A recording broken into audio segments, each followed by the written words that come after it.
स्वामी कृष्णानंद जी महाराज, आंध्र प्रदेश से। स्वामी जी, आप स्वामी जी महाराज जी, वेदांत शास्त्र पाठक जी और आचार्य श्री रामकृष्ण परमहंस जी का परंपरा का आदर्श और उड़िया बाबा श्री रमन महर्षि जैन गोयनका जी राधा बाबा के विचारों से प्रेरित हैं। राम सुखदास जी महाराज जी से मिले हैं और महाराज जी श्री रामकृष्ण महाराज जी के जो बोधन, जो पराभक्ति और जो आपकी राधा भक्ति श्री मधुसूदन सरस्वती जी की कृष्णात परम कीमती तत्व हम जाने, वेदांत में कह रहे हैं कि निर्विकारता और कठोरता है सरसता पराभक्ति। निर्विकारता से रसो वही सहा। रसमह्याम लब्ध्वा आनंदी भवतु। साधना में निरंतरता का बारे में संदेह पूछा पहले सेंटेंस में।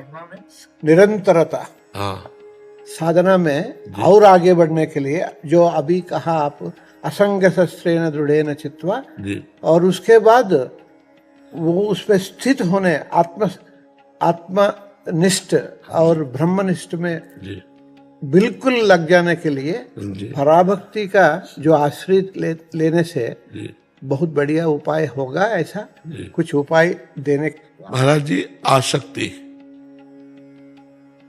अगर साकार उपासक है तो इष्ट के नाम रूप में आसक्ति, और निराकार उपासक है तो स्वरूप आसक्ति। देहासक्ति का नाश, इंद्रियजन्य भोगों के प्रति वैराग्य, और मन का जो संकल्प विकल्प रहित हो जाना है।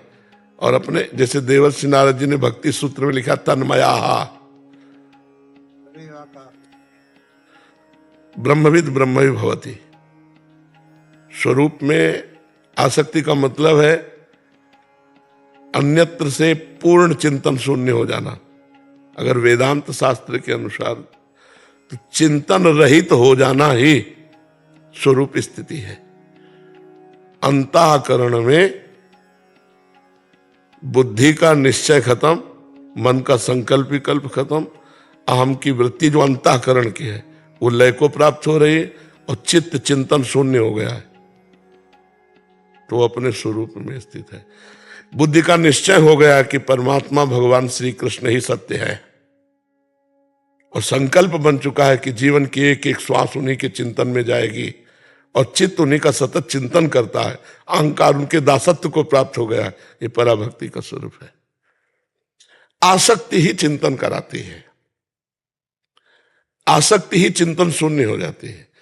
जब हम अपने स्वरूप की तरफ देखते हैं तो हमें किसी क्रिया पदार्थ और चिंतन से सुख नहीं मिलना है, क्योंकि जितना भी चिंतन होगा तो चिंतनीय विषय होगा। हम चिंतन से परे हैं, मन बुद्धि चित्त इनसे अतर के हमारा स्वरूप।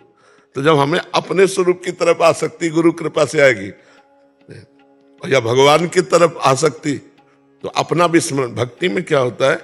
अपना विस्मरण होता है। और ज्ञान में क्या होता है? तू का विस्मरण होता है। और माया में क्या होता है? मैं तू में विस्मरण होता है। तो जो ब्रह्म प्राप्त करने की प्रबल लालसा वाले महापुरुष होते हैं, वो अन्य सब विस्मरण करके मैं में समाहित होना है।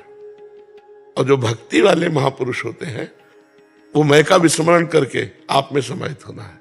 ब्रह्म नहीं, माया नहीं, नहीं जीव नहीं काल, अपनी हु सुदिना रही, अपनी हु सुदिना रही, एक रहो नंदलाल।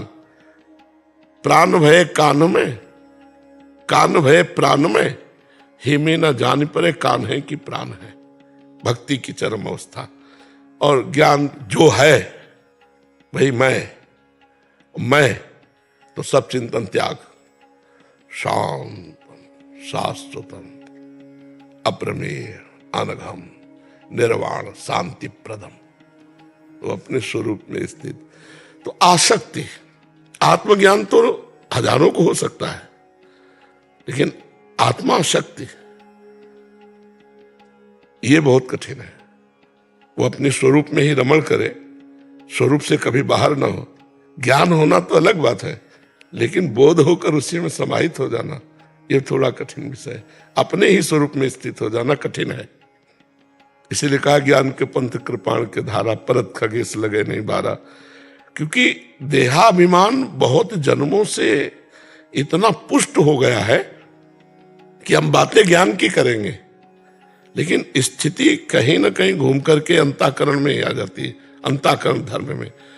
और जो अंतःकरण धर्म को बाधित करके अपने स्वरूप में स्थित है, वो बोधवान महापुरुष, जिसे पूज्य पारसी उड़िया बाबा जी, रमण महर्षि जी, रामकृष्ण परमहंस जी, पूज्य श्री जयदयाल गोयनका जी, ये सब स्थिति प्रज्ञ महापुरुष है जो स्थिति को प्राप्त, यही हमारे आदर्श हैं, यही हमारे आगे चलने वाले महापुरुष हैं। जब उस समय में उनका वचन और बोधना को आश्रय लेने से बहुत पुष्टिवान हो जाता। जी जी जी जी, जीवन भर आदर्श पूज्यपाद श्री उड़िया बाबा जी के ही वचनों का रहा है। और आज भी सत्संग में चाहे 10 मिनट उनके वचन पर उनके, क्योंकि आज तक एक शब्द भी ऐसा नहीं हुआ जिसमें हमें संशय हुआ। पूज्य भाई जी, पूज्य जयदयाल गोविंदका जी, पूज्य श्री स्वामी राम सुखदास जी महाराज, ये सब बिल्कुल उज्जवल महापुरुष है, निर्मल, हाँ हाँ, निर्मल महापुरुष हमारी आत्मा ही है। आपको हर दिन सुनता हूँ, ऐसा लगता है वही इसी के रूप में हमको ब्लेसिंग करने के लिए आया है। जी जी वो सब महात्माओं का कृपा ही है। जी, कृपा ही केवलम, कृपा ही केवलम।